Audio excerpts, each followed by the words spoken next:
তোমরা সবাই আমার আরো একটা ব্লগে তোমাদের সকলকে স্বাগত জানাই। আজকে আমি গিয়েছিলাম আমার একটা বান্ধবীর বাড়িতে সারেঙ্গার ভোক্তা দেখতে, কিন্তু এই কিছুদিন ধরে এত ঠান্ডা পড়েছে কি আর বলবো গাইস, অবস্থা তো খারাপ হয়ে যাচ্ছে।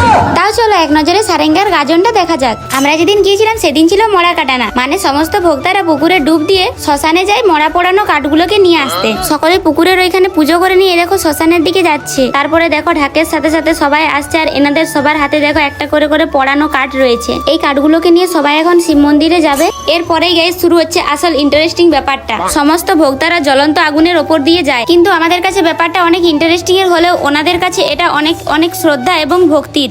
আজকে ছিল পাট আসা, তাই আমরা আজকেও ঠান্ডার মধ্যে বেরিয়ে পড়ি সবাই। আর এই যে এই দেখো এগুলো দেখতে পাচ্ছ রথের মতো, এগুলোকে পাট বলা হয়। এই পাটের ওপরে কিছু ভোক্তাদের নিয়ে যাওয়া হয়। আর তোমাদেরকে এইসব বোঝাতে বোঝাতেই দেখো সমস্ত ভোক্তারাও চলে এসেছেন। যদিও আগের দিনের তুলনায় আজকে ভিড়টা অনেকটাই বেশি ছিল। ভোক্তাদের লাইনটা এখানে শুরু তো হয়ে গেছে, কিন্তু শেষটা দেখো গাইস কত দূরে। আর এই দেখো বলতে বলতে পাট আসাও শুরু হয়ে গেছে। পাটের উপরে এটা হলো টাঙ্গি ভোক্তা, এরপরেই ছিল সতী ভোক্তা। আর গাইস আমি কিন্তু এইসব সম্বন্ধে সেরকম কিছু জানি না, যেটুকু ইনফরমেশন পেয়েছি তোমাদেরকে জানাচ্ছি। যদি কিছু ভুল বলে থাকি তাহলে আমায় ক্ষমা করে দিও। চলো তাহলে এরপর বাকিটা বলা যাক। কিছু কিছু ভোক্তারা রয়েছে যেনারা মাথার উপরে ঘটে জল ও আগুন খোলা নিয়ে যায়, এমনকি কিছু জন তো পুরো রাস্তাটা দণ্ডি কেটেই যায়। আর এই দেখো আমার এই ছোট্ট ভাইটাও পুরো রাস্তাটাই দণ্ডি কেটে যাচ্ছিল। কিন্তু একটু আগে যেখানে গরমে অবস্থা খারাপ হয়ে যাচ্ছিল, সেখানে হঠাৎ করেই মেঘ এসে বৃষ্টি নামলো। মনে হচ্ছিল যেন স্বয়ং মহাদেব ওনার সমস্ত ভক্তদের ডাকে সাড়া দিয়েছেন। যাই হোক, তারপরে বাড়ি আসার সময় রাস্তায় দেখলাম যে আবার সকলে এখানে নাচ করছিল। তার সাথে সাথে ওপরে মেঘটাও মনে হচ্ছিল তাল মেলাচ্ছিল।